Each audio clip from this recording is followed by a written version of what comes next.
Bapak Ibu, saudara-saudara sekalian,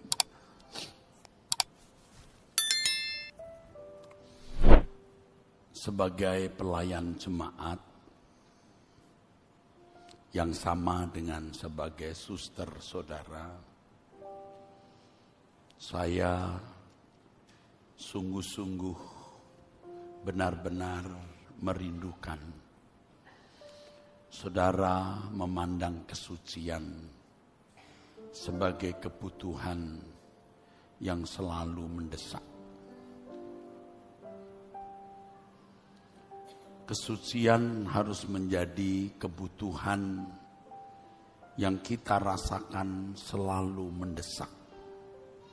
Tentu juga penting. Sampai pada saatnya saudara sungguh-sungguh tidak bisa hidup tanpa kesucian menurut standar Tuhan. Saya sendiri setelah mengikut Tuhan Yesus sekian puluh tahun, dan itu pun melalui pergumulan yang berat, melalui hajaran dan pukulan yang menyakitkan, sampai pada perasaan itu. Kesucian sebagai kebutuhan yang kita rasa selalu mendesak. Tentu juga penting. Kita selalu merasa bahwa kesucian yang kita capai belumlah seperti yang Allah kehendaki.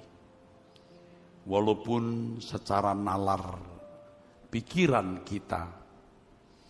kita sudah tidak menemukan kesalahan atau hampir tidak menemukan kesalahan.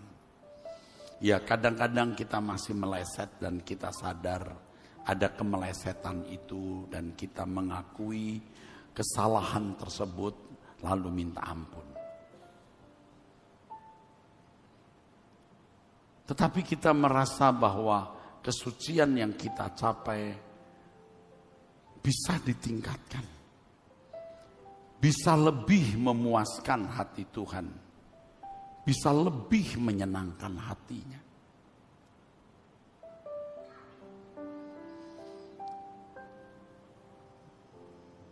Tadi saya menyampaikan firman,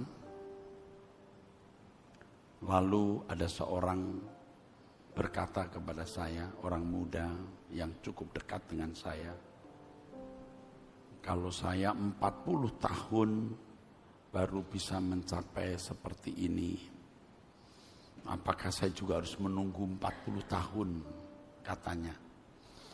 Saya beritahu, enggak, kamu tidak harus menunggu 40 tahun. Biar saya yang menjadi kelinci percobaannya. Kamu cukup mendengar, ya. Kalau saya tambahkan ya, kamu cukup mendengar, kamu mengikuti apa yang saya sampaikan. Kamu bisa meraih dalam waktu yang tidak selama saya. Jadi 40 tahun saya berproses begitu berat sampai pada titik itu. Saudara tidak perlu harus mengalami proses yang panjang, jatuh bangun, menyakitkan. Tetapi menyerap saja yang saudara bisa terima, saudara mengerti. Dan saudara harus berambisi kuat untuk bisa menerapkan itu di dalam hidup saudara. Seperti yang sedang saya kemukakan saat ini. Kesucian harus menjadi kebutuhan yang kita pandang selalu mendesak. Dan tentu penting. Bahkan mestinya saudara, tidak ada yang kita anggap lebih penting dari kesucian. Sebenarnya kalimat sekalipun dagingku dan hatiku habis lenyap, gunung batu dan bagianku tetaplah Allah selama-lamanya. Walaupun secara tersurat tidak ada unsur kesucian, tetapi di situ ada unsur kesucian yang kuat, saudara. Siapa gerangan ada padaku di surga selain Engkau? Selain Engkau tidak ada yang kuingini di bumi. Ini kan ayat yang bergandengan, saudara. Sekalipun dagingku dan hatiku habis lenyap, gunung batu dan bagianku tetaplah Allah. Kita tidak bisa menjadikan Tuhan sebagai bagian hidup kita tanpa kesucian standar Allah. Dan Allah berintegritas. Kalau Allah mengendaki kekudusan kita seperti kekudusannya, itu berarti kita harus mencapai tingkat kesucian yang bisa diterima oleh Allah. Bukan ukuran standar kita, tapi ukuran standar Allah. Memang masing-masing orang berbeda. Dan ini bisa termasuk misteri kehidupan atas setiap individu. Seperti halnya orang tua yang menerima anak usia 1 tahun, 5 tahun, 10 tahun, 15 tahun, 20 tahun dan seterusnya. Orang tua punya ukuran. Kalau anak usia 1 tahun masih ngompol, belumlah membuat orang tua marah. Tapi coba umur 10 tahun masih ngompol, beda. Jadi harus ada standar kesucian yang Allah terima. Dan ini urusan pribadi, saudara. Urusan individu. Urusan yang tidak bisa dimengerti orang lain dan memang tidak perlu orang lain tahu. Mestinya ini menjadi kebutuhan kita satu-satunya. Sampai saudara bisa merasakan indahnya hidup di dalam kekudusan itu. Setan menipu kita. Yang pertama, seakan-akan kesucian tidak bisa kita capai. Seakan-akan kekudusan itu mustahil. Kekudusan hanya bisa dicapai waktu di surga, di mana tidak ada lagi iblis. Ini penipuan, saudara. Yang kedua, seakan-akan bahwa kesucian itu tidak membuat kita bahagia. Kesucian akan membelenggu kita sehingga kita kehilangan kebebasan. Kita kehilangan kemerdekaan. Sehingga kesucian menjadi ancaman. 3. Seakan-akan kesucian itu bukan bagian kita. Orang bisa suci kalau Anda tidak. Yang pertama, kesuciannya hanya di surga. Ini paling banyak menipu orang, saudaraku sekalian. Paling banyak. Kesucian itu tidak membuat hidup kita bahagia. Yang ketiga, kesucian bukan bagian kita. Memang bisa dicapai, tapi bukan kita, orang lain. Yang keempat, kesucian membuat kita tidak akan bisa bersosialisasi dengan sesama. Seakan-akan membuat kita akan terasing. Lalu orang bisa menyalahkan kita, atau bahkan kita menyalahkan diri kita sendiri. Dalam hal ini kita lebih menjaga perasaan orang daripada perasaan Tuhan. Bapak Ibu saudaraku sekalian, kesucian harus bisa dinikmati, dirasakan. Sampai kita bisa seperti orang kecanduan, saudara, edik. Disitulah kita bisa memenuhi yang dikatakan di dalam firman Tuhan Matius pasal 5. Berbahagialah orang yang haus dan lapar akan kebenaran, karena mereka akan dipuaskan. Haus dan lapar akan kebenaran di sini maksudnya haus akan kesucian, rindu mencapai kesucian. Kalau saudara mau membangkitkan itu di dalam diri saudara, walaupun cita rasa saudara belum mencapainya, artinya saudara belum sampai bisa merasakan kesucian sebagai kenikmatan hidup sampai menjadi seperti candu tadi. Tapi kalau saudara bisa dan mau mengarahkannya, Roh Kudus akan pimpin saudara. Roh Kudus akan tuntun saudara. Saya manusia seperti saudara, benar. Saya bukan manusia hebat, tapi saya termasuk nekat, saudaraku. Jadi seperti yang saya kemukakan dalam beberapa pertemuan, saya berani mengucapkan sumpah untuk hidup suci. Walaupun kalau melihat track record, jejak rekam hidup masa lalu saya, rasanya saya tidak pernah mencapai kesucian. Ada saja kesalahan, ada saja kemelesetan. Tetapi saya tidak membuka ruangan sekecil apapun untuk berbuat salah. Saya tahu kesalahan bisa saya lakukan. Saya tahu saya terbatas. Saya tahu saya tidak kebal atau imun terhadap dosa. Tetapi saya tahu tak ada pilihan lain dalam hidup ini kecuali hidup dalam kesucian. Sehingga kita berani berjanji, aku mau hidup suci Tuhan.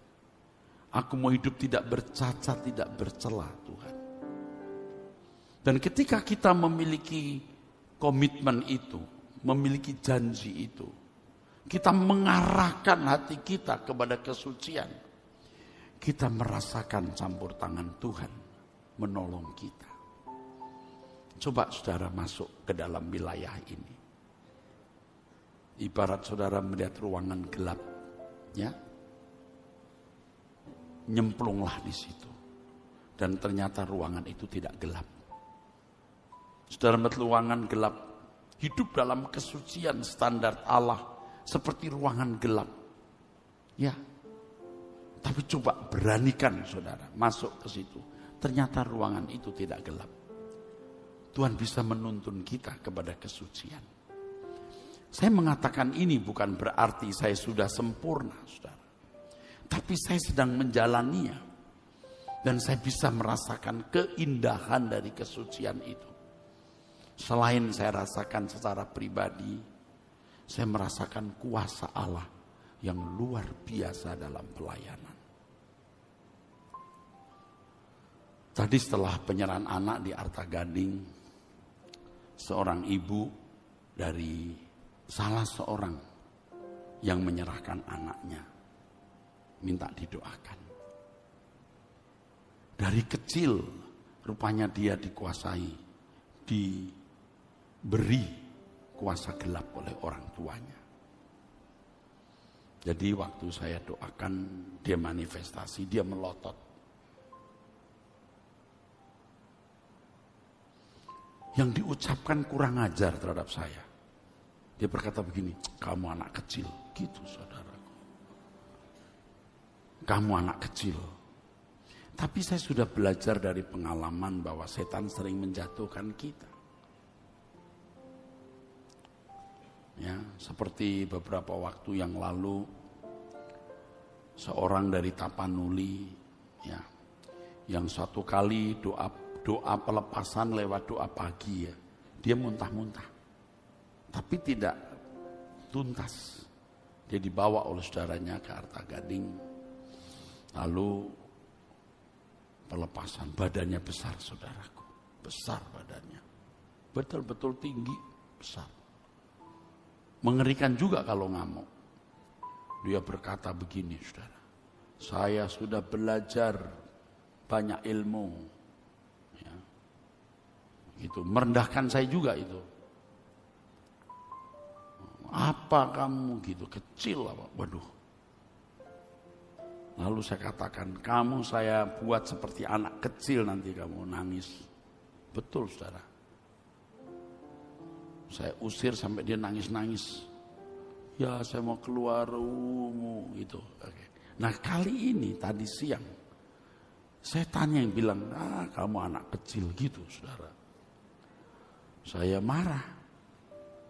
Kamu tidak tahu siapa aku. Aku hamba Tuhan. Allah yang maha besar. Begitu saudara. Akhirnya saya lepaskan. Di tengah pelepasan dia berkata, aku lihat ular besar Pak. Aku takut ular itu sebesar pohon kelapa. Saya lalu berkata, saya minta pedang dari Tuhan. Dalam nama Yesus. Saya tebas dalam nama Yesus. Dia muntah. Muntahnya darah. Dia bilang, Pak ini darah. Ini rasanya asin-asin ya. Terus darah yang keluar. Rupanya orang tuanya suka semedi di Laut Selatan. Nah, setelah selesai itu pelepasan, udah beres-beres, dia berkata, sudah didoakan 2 pendeta, 1 pastor, 1 pendeta. Yang pendeta, waktu pelepasan, dikatai yang sama, kamu anak kecil gitu saudaraku. Dan pendeta itu tidak melepaskan dia atau tidak berhasil melepaskan. Yang kedua seorang pastor di Lembang, sampai dibawa ke Lembang. Setannya juga nggak keluar, malah pastornya berkata, ini mungkin psikologi. Makanya dia lihat saya seperti menjatuhin saya juga anak kecil. Tapi hari-hari ini saya menjaga kesucian, saudara. Apalagi tadi penyerahan anak, tangan saya harus kudus. Saya menjaga kesucian. Saya tumpang tangan. Makanya setan ini, kalau lihat tangan yang bersih dalam nama Yesus, nggak akan tahan. Nah, kesucian bagi hamba Tuhan itu mengalirkan kuasa. Makanya kemarin pada waktu warrior, saya lepaskan roh-roh jinah, roh-roh cabul, mungkin belasan orang yang manifestasi muntah-muntah. Anak-anak muda, dia mungkin nggak duga bakal bisa muntah-muntah itu, saudara. Kok bisa ya? Bisa, kuasa Allah. Saya tidak bermaksud untuk meninggikan diri. Kalau ada hamba-hamba Tuhan di sini, hidupmu harus kudus. Kesucian itu mengalirkan kuasa. Kuasa akan mengalir, saudara. Kesucian itu harus menjadi kebutuhan yang kita pandang selalu mendesak. Nah, Tuhan ingatkan saya waktu duduk tadi ya saudara, di 1 Petrus pasal 1. 1 Petrus pasal 1. Saya berharap Bapak Ibu, saudara-saudara sekalian, mulai sore ini berani membuat keputusan untuk hidup suci. Katakan amin. Ini keputusan yang sangat besar. Sangat besar. Saya bukan manusia yang selalu hidup suci. Saya melewati tahun-tahun yang hidup saya juga tidak bersih, saudara.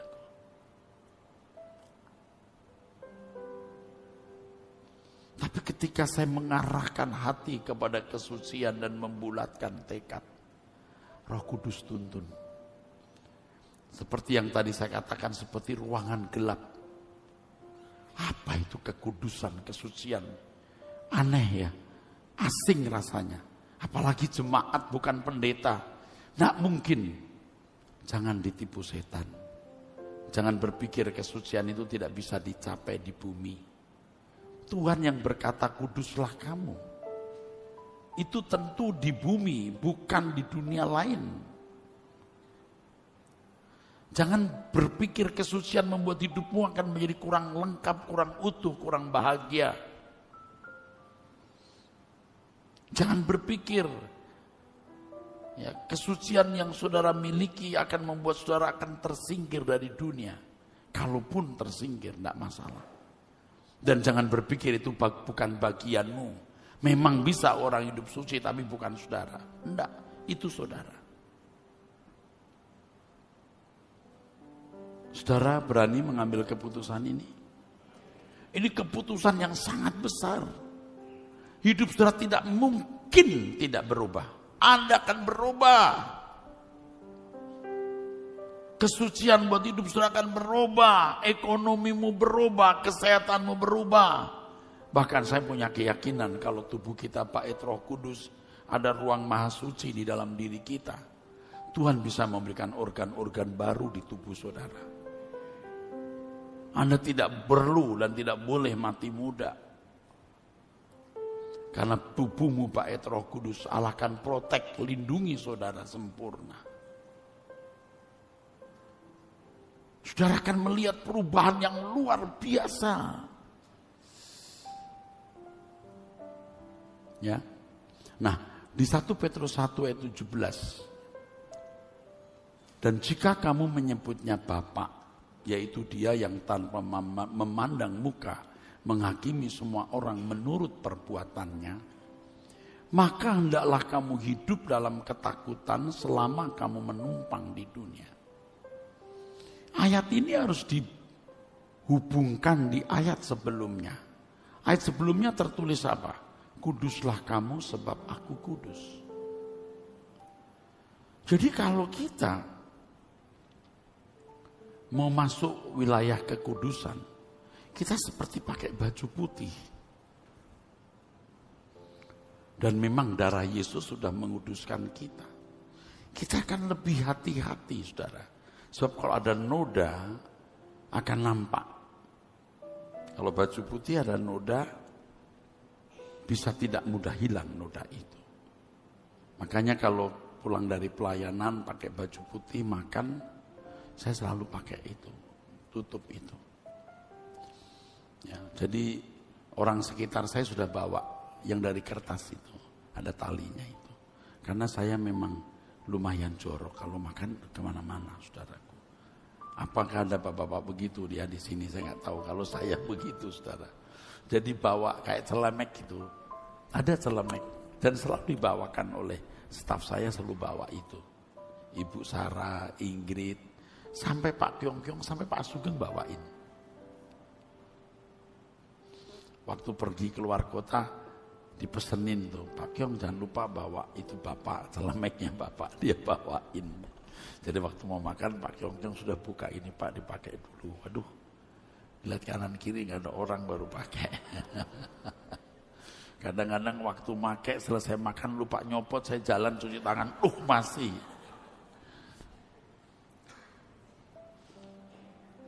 Nah kalau baju putih kita tahu ya rasa, jangan sampai kena. Jangan sampai kena ini noda. Kesucian hidup membuat kita lebih takut. Hendaklah kamu hidup dalam ketakutan selama kamu menumpang di dunia. Ada perasaan takut kalau bikin salah. Ada perasaan gentar. Kalau sudah begini, saudara, sulit kita menikmati dosa. Walaupun dosa itu nikmat di daging. Bohong kalau Anda berkata dosa tidak nikmat di daging. Tapi ketika kita sudah punya komitmen, kita punya dosa, luar biasa sakitnya, saudara. Luar biasa. Tidak usah dosa besar, kemelesetan itu cukup membuat kita terganggu, upset. Jiwa kita terganggu, saudara. Jadi dari pengalaman hidup tahun-tahun belakangan ini ketika saya berkomitmen untuk hidup suci, merubah hidup kita. Maka Bapak Ibu saya ajak untuk mengambil keputusan ini. Jangan ditunda. Penundaan akan menghasilkan atau membuahkan kegagalan. Tekad saudara untuk memiliki kesucian itu ukuran seberapa saudara sungguh-sungguh serius mau berurusan dengan Tuhan. Tidak ada ukuran parameter lain untuk menunjukkan keseriusan saudara mau berurusan dengan Tuhan selain kesucian.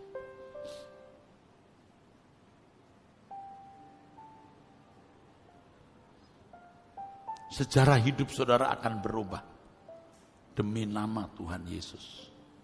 Sejarah hidup saudara akan berubah.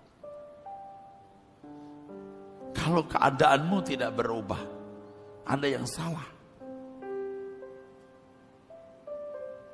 Ayo kita mulai dari hal ini.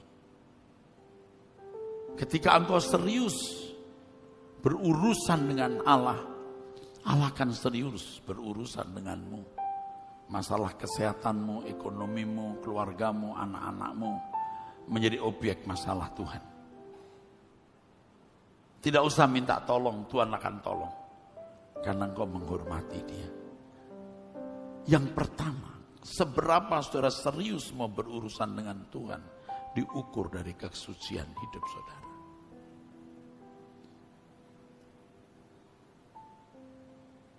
Heran ya, selama ini kita tidak berpikir hal ini dengan sungguh-sungguh. Karena setan takut kalau sampai ada orang nekat. Orang yang berani hidup suci itu orang nekat saudara. Gak ada yang lebih nekat. Mau apa lagi? Saudara bisa berkata, terkutuklah aku kalau aku tidak hidup suci. Terkutuklah aku kalau aku tidak mengasihi Tuhan. Nah ini penting. Seberapa saudara mengasihi Tuhan dan menghormati Dia, itu ditentukan seberapa saudara serius untuk hidup suci. Gak ada cara lain. Heran. Orang Kristen tidak memikirkan hal ini. Bukan berapa banyak engkau ke gereja, seberani apa engkau menjadi full timer. Berapa banyak uang yang bisa kau berikan untuk pekerjaan Tuhan. Bukan ukuran keseriusan kita dengan Allah. Dan bukan ukuran seberapa kita mengasihi dan menghormati Dia.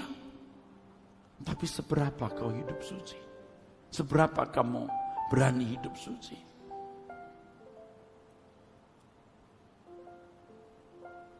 Saudara masih bersama saya? Ayo. Kesucian itu abstrak, Pak. Sebab kalau kesucian menurut hukum dalam agama-agama samawi pada umumnya, ukurannya jelas hukum. Tertulis. Yang namanya membunuh, menghabisi nyawa orang. Yang namanya berzina, melakukan hubungan seks di luar nikah. Tapi kalau kesucian itu berangkat dari perasaan Tuhan. Siapa yang bisa membaca ini kecuali Tuhan sendiri? Roh Kudus dan pribadi orang itu. Yaitu ketika saudara masuk ke dalam kesucian menurut standar Allah. Baru tidak menjadi abstrak, jelas. Dan di situ saudara baru bisa mengerti apa artinya tinggal di dalam Tuhan. Pertautan dengan perasaan Allah. Baru mengerti yang dikatakan 1 Korintus pasal 6 ayat 17. Barang siapa mengikatkan diri dengan Allah menjadi satu roh. Kalau agama yang kesuciannya didasarkan hukum, orang terikat dengan agama itu melalui sarana hukum. Tapi kalau anak Allah, kesucian didasarkan pada standar Allah, pikiran perasaannya, seleranya, cita rasa Allah. Dan Tuhan pasti memberitahu yang ini meleset, yang ini tepat.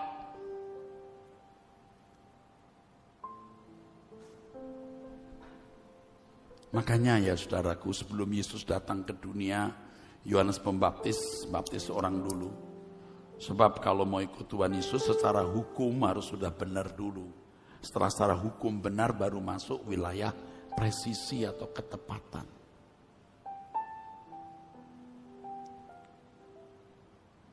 Dan untuk ketepatan ini ukurannya Tuhan. Jadi orang yang benar-benar mau memburu kesucian standar Allah baru mengerti apa artinya ikatan satu roh dengan Allah. Itu luar biasa. Kehidupan seperti ini luar biasa. Beri kemuliaan. Tuhan pasti memberitahu kepada kita. Kalau hukum tidak usah diberitahu. Tertulis jelas. Tapi kalau ukuran perasaan Tuhan, Anda akan bersentuhan dengan Tuhan, dengan perasaannya setiap saat. Itu di situ ada jalinan hubungan dengan Tuhan dan itu luar biasa. Anda masih bersama saya? Saudara mengerti yang saya maksud? Luar biasa. Baru kita mengerti apa artinya kita tinggal dalam Dia, Dia di dalam kita.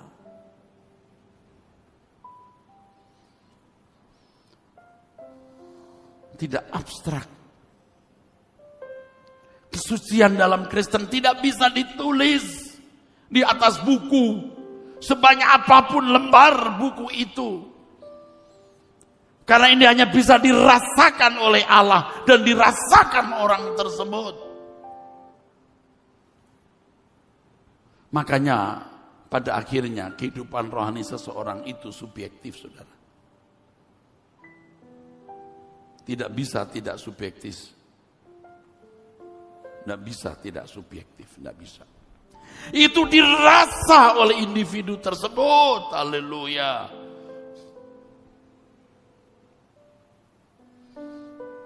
Kamu membenci saudaramu, kamu sudah pembunuh. Siapa yang bisa melihat kebencian? Kalau bukan Allah. Tapi ketika kau punya kebencian, Allah tahu itu salah. Dia akan berkata, nak, kamu membunuh. Nak, kamu salah.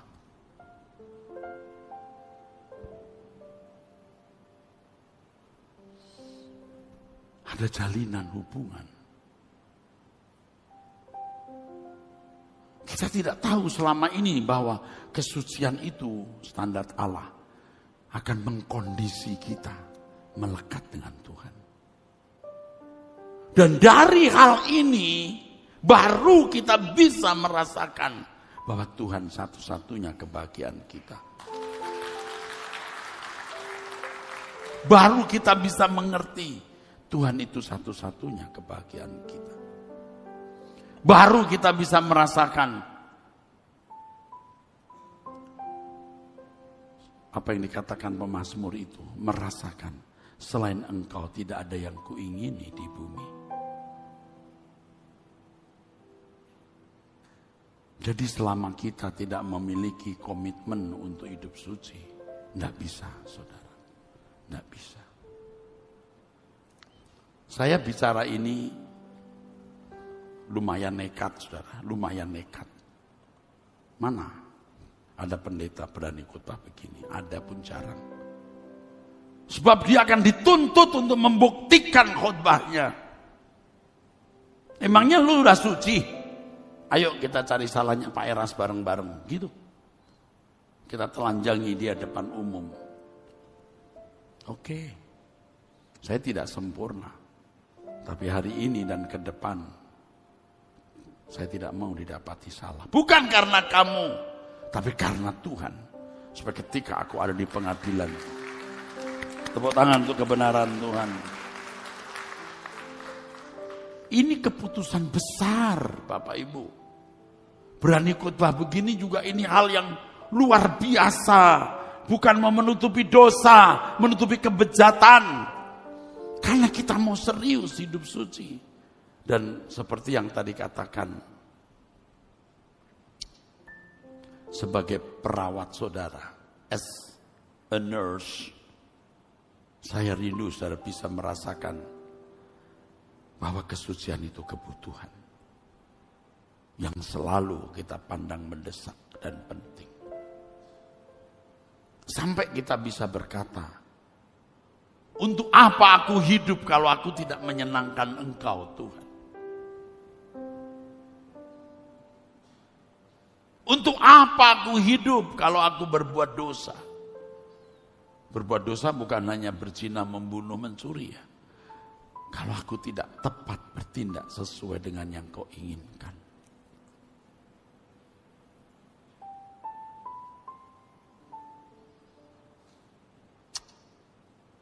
Kesalahan-kesalahan yang kita dulu pandang sepele itu menjadi menyakitkan, saudara.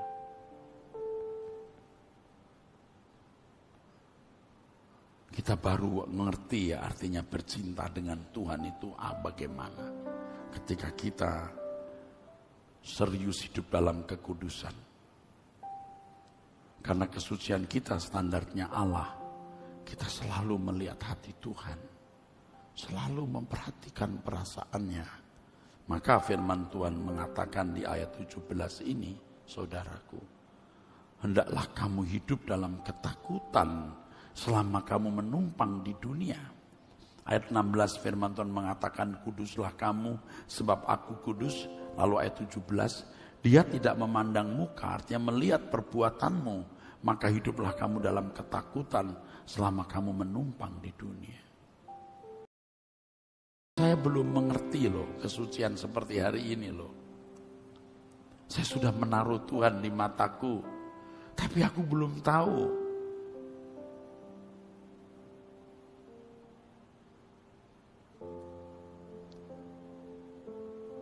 Rupanya lewat perjalanan waktu ya, baru kita mengerti kesucian itu standarnya perasaan Tuhan.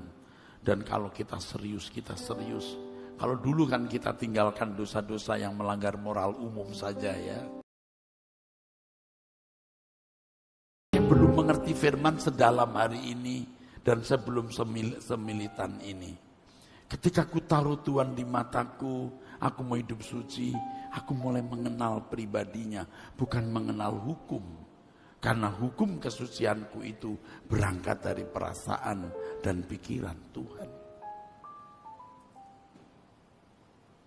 Saya tahu ini perlu keberanian, saudara, perlu nekat. Sebab orang yang berkomitmen hidup suci itu sama dengan orang yang meninggalkan dunia. Sama.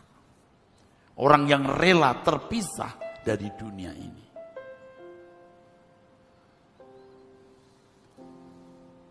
Saya sering bicara mengenai hidup suci, tapi tema khusus hidup suci baru di Citycon ini, saudaraku. Khusus. Saya harus jujur, seringkali saya ragu, hesitate, you know that feel, hesitate. Ada keraguan gitu. Tapi dari tadi siang saya memikirkan hal itu. Ketika saya lihat langit, waktu saya melewati jalan, saya berkata, aku bersyukur Tuhan. Hari ini aku tidak terjerat dosa yang membuat saya dipermalukan, lalu sampai saya harus menebus kesalahan itu. Aku bersyukur. Misalnya, nyolong sampai masuk penjara, melakukan pelanggaran umum sampai dipidana, melakukan pelanggaran moral sampai menghamili orang, dituntut misalnya gitu. Paham maksudnya? Aku bersyukur dan itu belas kasihan Tuhan. Ke depan aku harus menjaga kesucian dan bersiap-siap pulang ke surga. Bapak Ibu paham yang saya sampaikan? Benar Pak. Apalagi Bapak Ibu yang sudah umur. Anda tidak tahu kapan meninggal dunia. Ingat, landasan pacu kita itu terbatas. Kita bukan hanya butuh kecepatan tinggi, tapi juga sampai pada tingkat kita lepas landas. Jangan sampai landasan pacu kita habis, tidak akan pernah terbang.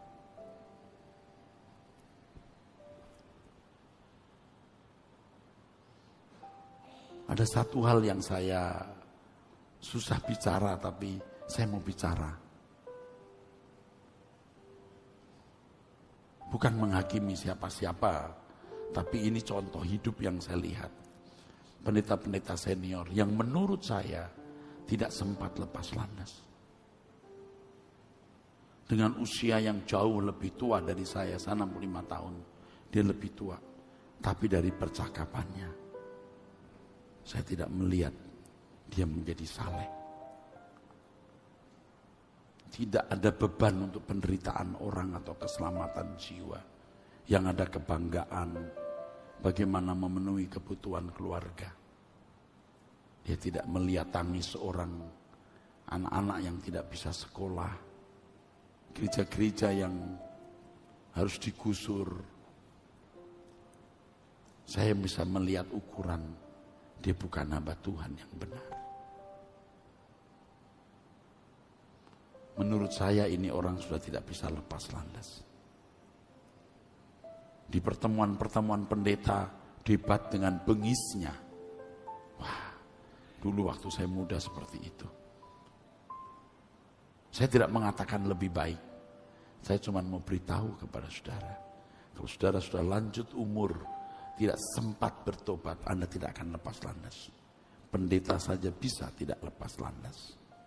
Saya takut tidak lepas landas, saudara. Tapi kita bersyukur kita ada di sini. Sungguh, saya menyampaikan dengan hati yang berat. Saya tahu ini bukan hal yang mudah. Tapi ketika sudah mengambil keputusan untuk hidup suci dengan standar Allah, hidup saudara diubah. Secara hidupmu diubah. Engkau tidak akan dipermalukan. Saya tahu sudah punya masalah, saya pun punya masalah. Tapi ingat kalimat ini.